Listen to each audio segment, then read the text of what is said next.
See? This my hair up. This time you're doing my hair for the shot. Oh, watch out, there's a thorn. A what? There's a thorn. Doing your hair. Last time I was doing your hair for the shot. Quickly. Hello everyone and welcome to another Shabby Shamanista show. Today we're going to talk about astral traveling, but how we like to call it out-of-body experience. And it's actually what we were working on, doing a bit of a point form layout of all the things that we want to talk about when it comes to this realm. It's quite vast. There's so much to cover. Thorns.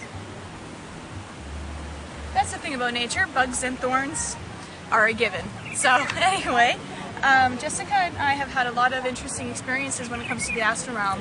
And even though we have a good understanding of it and a lot of experiences, there's still so many things we still don't know and we're still trying to figure out and play around with. And I don't want you cut off from pouring.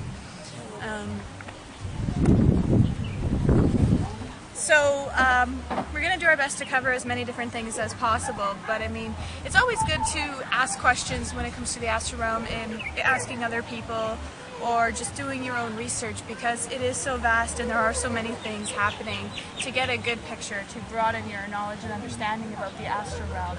I like to compare notes when I talk to people about the astral realm, their experiences and my experiences, because some things that Jessica shared, she's like, "You've never had this happen?" I said, "No." So that's quite interesting to me. Anyway, so the first thing I wanted to cover or ask the question is the difference between the astral travel and dreaming. Jessica, how would you describe the difference? Because I get this question a lot. Yeah, the difference I would say is, okay, dreaming, you probably all had this experience. You put your body to sleep at night, you park your vessel, and you become conscious on another level. So a lot of people describe it as saying we have an astral body, or we have two bodies, or an eternal body as well as a flesh body. So during the night we're out in our eternal body dreaming. Now the difference between dreaming and say astral traveling is, first you have level 1 dreaming, where you're simply processing the current agendas on your mind. If you haven't cleared your mind before you dream, you'll more than likely go through and relive or reenact all the concepts your mind and heart have been engaged in during the day. Then you have level 2 conscious dreaming, where you become aware in your dream that you're dreaming. Lucid dreaming, yes. Lucid dreaming. This starts to get even a little bit more interesting. For example, if you are lucid dreaming and you take a look at your watch or try and move your hands, you start to gain control of your dream. You start to become aware that you are dreaming. Mm-hmm. Now, once you've reached that stage, if you then apply your will upon the dream, you begin to astral travel. So you are dreaming consciously, then you're like, "Oh, I'm dreaming, let me fly up and over that mountain." Then you will see another huge shift in the matrix as you break free from sort of perhaps what you've done before. You might notice the entire reality around you sort of humming with life. There's a much slightly higher vibration in that dimension. And then you begin to astral travel. So for me, the definition is when you apply your will upon the dream world and travel of your own will, as opposed to just being like served up dreams. And it takes a lot of work, a lot of focus as well, because you can go back into the dream state, unconscious state, and we're going to talk about also meeting people that you know in the astral realm, but they're almost like zombies. They're unconscious of what's happening as they just wander around. And I mean, we find that in waking life too. People who understand and are conscious in waking life, and people who are just not there. Slightly zombie. I've encountered that. You'll be out astral traveling, you've applied your will, you're dreaming lucidly, and you'll see a friend and you'll be like, "Hello," but they're not quite there, and then you're just aware that, okay, they're almost here. But so it's also worth to bring yourself into consciousness in the astral plane as each individual's responsibility. The party will begin when everyone starts to do that. At the moment, the astral planes can be slightly lonely realms. You can sort of wander around. There's not too many people. But it's also how we can find fellow like minds all over the world as well, because the conscious people kind of network out there as well. And we make plans to meet each other in the physical kind of a thing as well. which is how Jess actually met me, which we'll get into later. We already jumped ahead with a few things. Just trying to stay on organization track. How to astral travel is the next one, because a lot of people hear about it and they're trying to do it and they're not able to do it. They're still having difficulty. I can just share some of my experiences and my tips, and Jess can do the same thing. Jessica Shackleton. Forgive me. And then, anyway, so there's a couple of preparations before. The very first time I did it, I was babysitting. I'm a great babysitter. And the kids were fighting about, one wanted to watch a certain movie and the other one wanted to watch their own movie.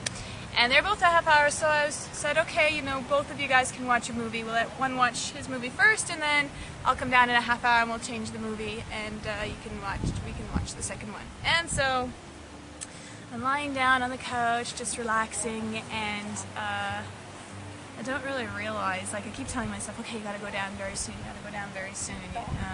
And next thing I know, I'm hovering out of my body, hovering down the stairs, and one thing I noticed was there was a loud buzzing noise, or static, like on the old TV channels, shh, kind of a thing. And I remember I went to the room and I saw that the movie was about to end, so I reached over to grab the next movie, and my hand went through the video. And I freaked out because I thought I was dead.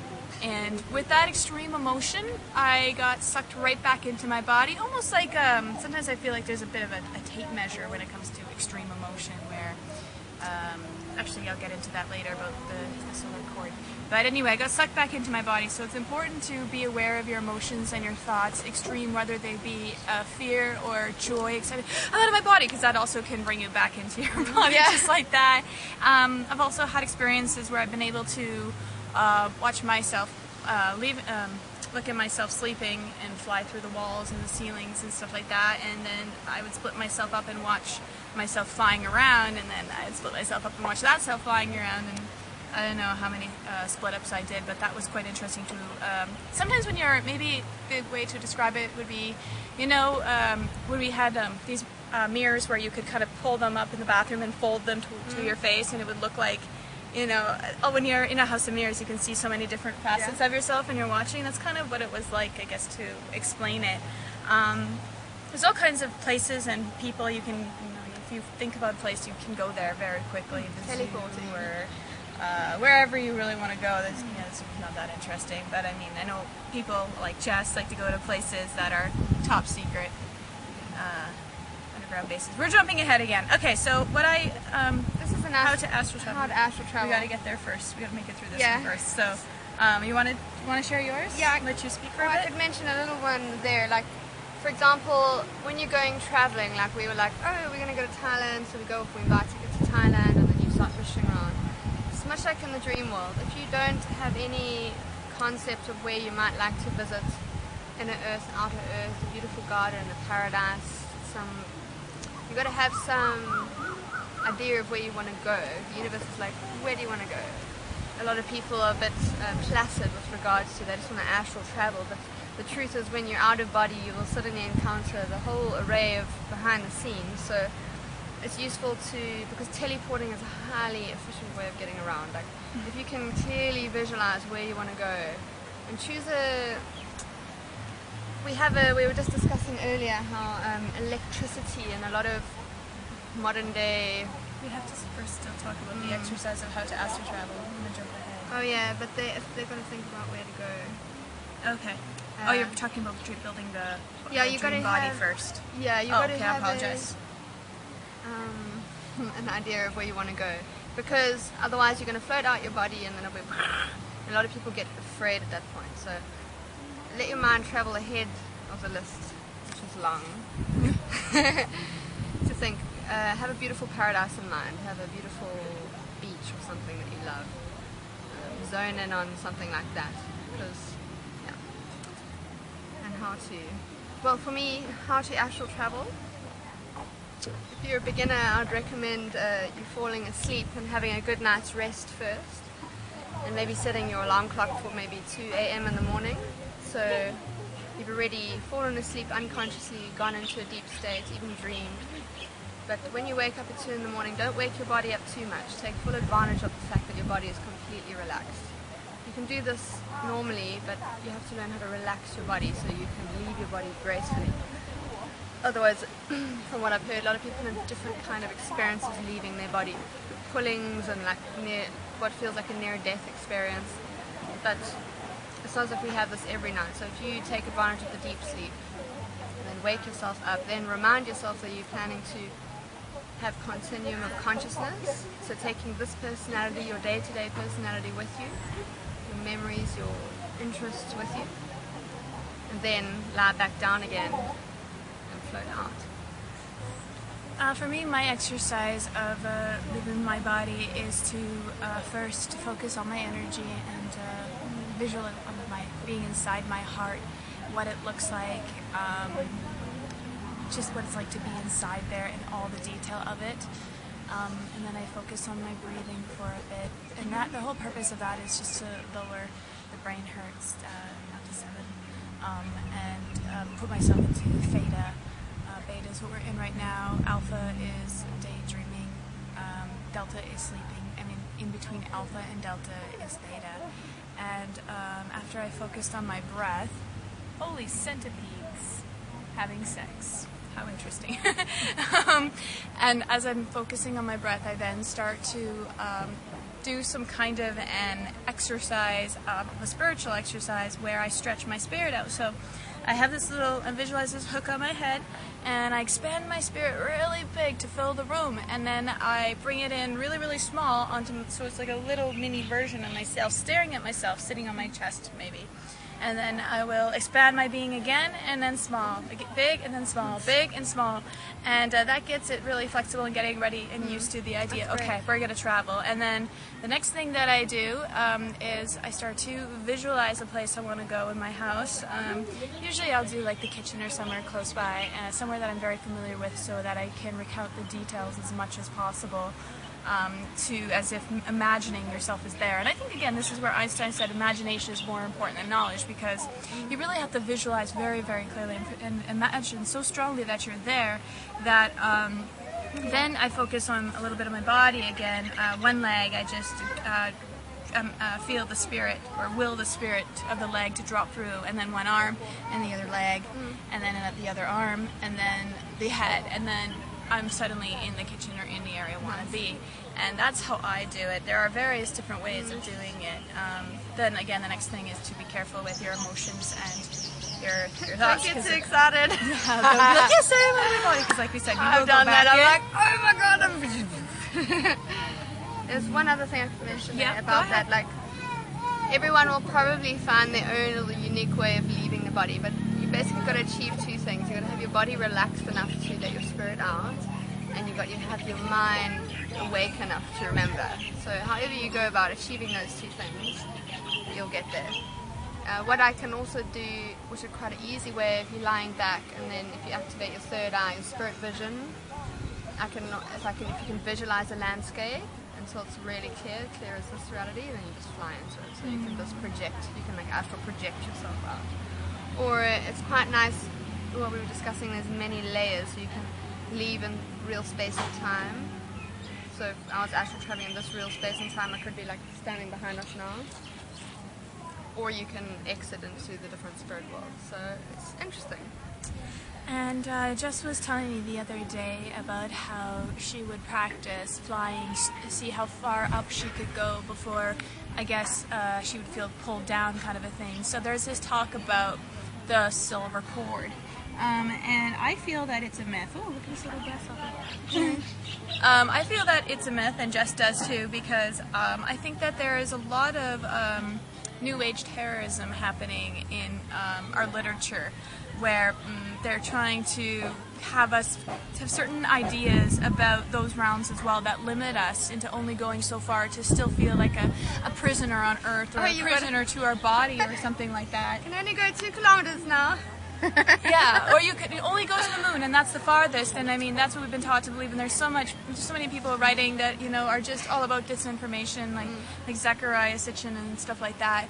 And so it's really important to go beyond that and to know that there are ways around it, that we don't have to be locked or bound to the astral realm. So Jess was saying that she would go straight up, and she would see how far up she could go before she'd have to be almost, I felt like it's a tape measure or something, how you pull the tape measure out. When I was a little kid, I'd constantly take my dad's tape measure and pull it and pull it and pull it and pull it until, it couldn't go any far. It would be usually like 300 centimeters or something. And then there's this little thing that would happen that would go all the way back in, and that's usually the case there. So when Jess was telling me that, I decided, okay, she says, and then when I go to the highest point, I would biolocate, I would teleport into another realm. So I was trying to do that last night, but I wasn't fully conscious, and I remember when I was going straight up, I felt this big hand or some kind of force slap me all the way down, and I was like, that's kind of interesting how repressive the astral realm is. And the more we started talking about it, the more we started to realize that, the astral realm has kind of become a little bit of a kind of post-apocalyptic future kind of mafia-run area, actually, because most of the time in the astral realm, I'm struggling. I'm like a fugitive or something. I think people who are awakened in the astral realm are constantly, they have visuals and memories of flying and being chased, and I'm always being chased. I always have these assignments to help people, but I mean, I hear of these alarms going off, and I haven't ever been caught. Jess has mentioned being caught and being drugged and things like that, which I've never heard of, which they try to make her unconscious again in the astral realm, which is so interesting. But I'm trying to understand what the heck is happening in the astral realm that it's been compromised as well. A lot of we'll often go out free running in the astral planes, and there's long twilight zones of like cities with like no light in them. Yeah. Like, what's that about? Who's been creating all that? Yeah. Who made that? I mean, are we making that, like spirit worlds of cities with electricity lines you can't fly over? Like, what are we creating? Hello. The power lines. Who's flown over the power lines and found, it's harder to be able to fly. You just keep being pulled down until you are. I don't know. I'm a flapper. I like to flap in the astral realm as if I'm a bird.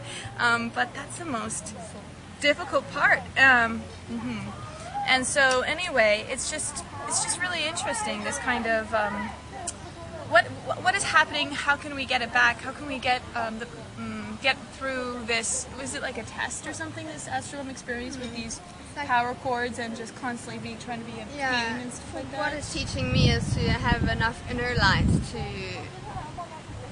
not be caught into the illusion of it. Because there's also astral planes you can visit that are so beautiful that blow your mind off your shoulders. For example, if you are wanting to experience those other realms when you're astral traveling, it's really important to, rather than being conditioned about the silver cord, just forget about this idea. Like Jessica said, either teleport or activate your Merkaba, and you can leave that fourth dimension, Shizer hole, very fast into these wonderful places that Jessica has experienced. If you want to share some of your stories about. Yeah, I'd like to mention about the Merkaba travel, because it was probably a year ago or something. Everyone's talking about the Merkaba, which is being like the Star of David, an energy field around us. So I was out astral traveling, and I was like, hey, remember I was reminding myself to practice this. So then what it was seated flight. So I assumed the position of seatedness. And meaning the lotus position. I don't know if I was doing the That's fancy sitting seat in the things, lotus but position. at least cross-legged for those who can't get their little toes up. Yeah. And so I just activated that concept, and what I experienced following that blew my mind. It was amazing. Suddenly, because when you're flying, there's everyone has different ways of flying, but there's a little bit much concentration. You have to have quite a lot of will to protect yourself. Suddenly, after visualizing this Merkaba field and an action of seated flight, I had this amazing glass spaceship form around me. And I was actually flying over vast landscapes that were flooded, and I had perfect visuals, having a glass floor of it like a spaceship, no wind, and what I noticed more than anything, there was no traction. Like the slightest will sent me hundreds of kilometers. So that's a really interesting thing to try if you have been. I know some people fly forward or lying down or this way or that way or shape-shifting, but try the Merkaba travel, because so far I found that the most amazing. And then from there, teleporting is really quick if you're going to do interplanetary travel. Because I find the spaces between space are really vast. Like if you, like I've attempted to just fly across space with my little body, and like you really feel like an airplane going for hours and still not really getting anywhere because the spaces are so far. So that's when teleporting is almost a necessity. The speed of thought and even the speed of heart can have you move quite rapidly fast. The speed of heart. Jess, share some of the places that you said you've been or something. Oh, that's a lovely traveling, one. Yeah. I think I fell asleep in London, in England, at media school, and I attained consciousness, and I was like, ooh, I'm awake.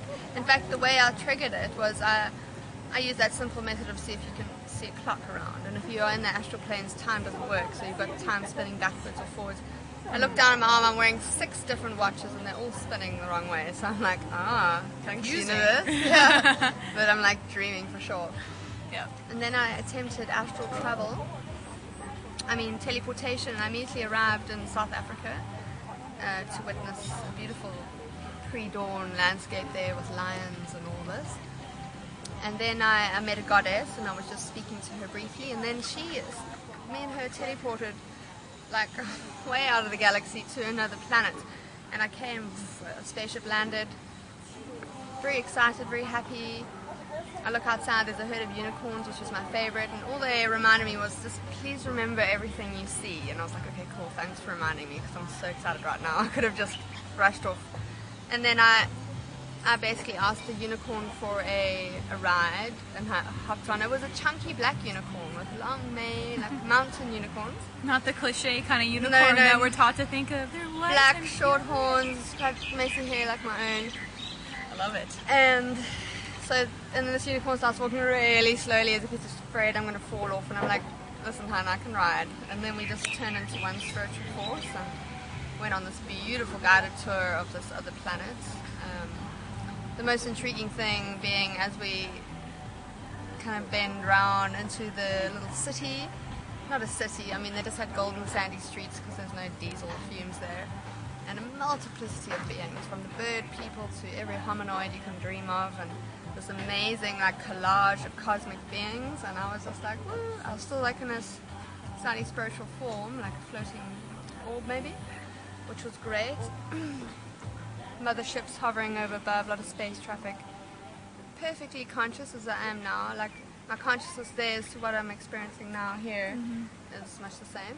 And that's when you know you're dreaming consciously, is because it's not a half experience, it's almost full and even more amplified than our daily concept of reality. Yeah, and then just this amazing tour of this other planets, and then I got the message, time to come back now, and I see Earth in the distance. Was that the one where they were saying, remember everything you see? Yeah, remember everything you see. That's probably so I can relate it to you guys. So then I saw Earth in the distance, and when you wake up again you're like, whoa. So the main message from that dream was that they're bustling civilizations on other planets. Bustling. Cosmos is busy, guys. Which is great. And, It's all yours. Getting back to meeting people in the astral realm that are friends of yours, to be able to know if they're awakened or not, or conscious in that realm, there's a bit of a sparkle in the eye. There are UFOs, there are nature beings as well in the astral realm that you can interact with. A lot of people do use this time to... Yeah. There are people who are rogue starseeds who like to go visit military bases and places like that to get information. I have friends that go to those bases and they see alien parts and jars and stuff like that, and they're trying to find a way to usurp what they're doing, but at the same time there's a bit of caution to people who choose to astral travel to places like that, because they do have capsules that try to capture your soul.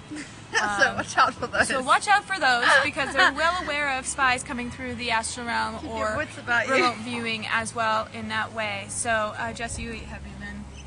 Yes, I spent months upon months researching anti-gravity and visiting as many laboratories as I could, and borrowing their equipment to test it, and eventually I found anti-gravity was actually stored away on another planet, which Jess and I went and retrieved and returned to Earth. The concepts, because I arrived here and I was like, why are they driving these diesel cars everywhere? They stink. such a waste. And I was like, where's the anti-gravity?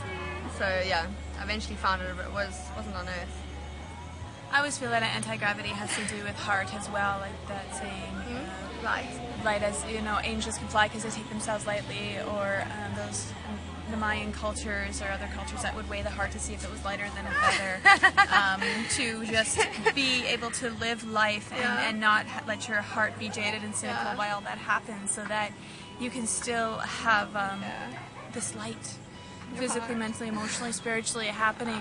And that was what some of the masters were able to understand in the past when they were able to fly. I mean, there's some documentation of that in a Yogananda, Paramahansa Yogananda chronicles. So it's just, you know, it's very interesting, like, how come we were able to fly in that time and we can't right now? How come we're so heavy, dense mentally and physically? How do you maintain that lightness to be able to do these things? Because I also meet a lot of people who have the same kind of experience when they're younger. They tell me they're able to stand at the top of the stairs when they're about 2 years old, and they jump, and they float, and they hover, and then they land very softly at the bottom. So they were able to kind of be anti-gravity, basically. And it's always the same story, so it's so interesting. And I even remember having that experience, and it seems to be happening before they have that conscious understanding of self, before before they're like, they have to make that decision when their parents call their name to answer, is this me? Am I going to take on the responsibility of this identity? But before that, when they're still in their multidimensional nature and that infinity is possible and no one's told them that it isn't, then these things are happening. So that's something that's really interesting to consider, or just immortality as well, and how that works and how we can bring that back here, because this is the infinite potential that we're striving for, so that, you know, life can be so different, and these other realms are living it, and they're trying to teach us and guide us back to that as well. So jumped around quite a bit there. Let's see, where are we now? So, yes. If you put your heart on a scale right now, how much would it weigh? Not in pounds, guys, energetically. Yeah. How heavy would his heart be? So let's see here.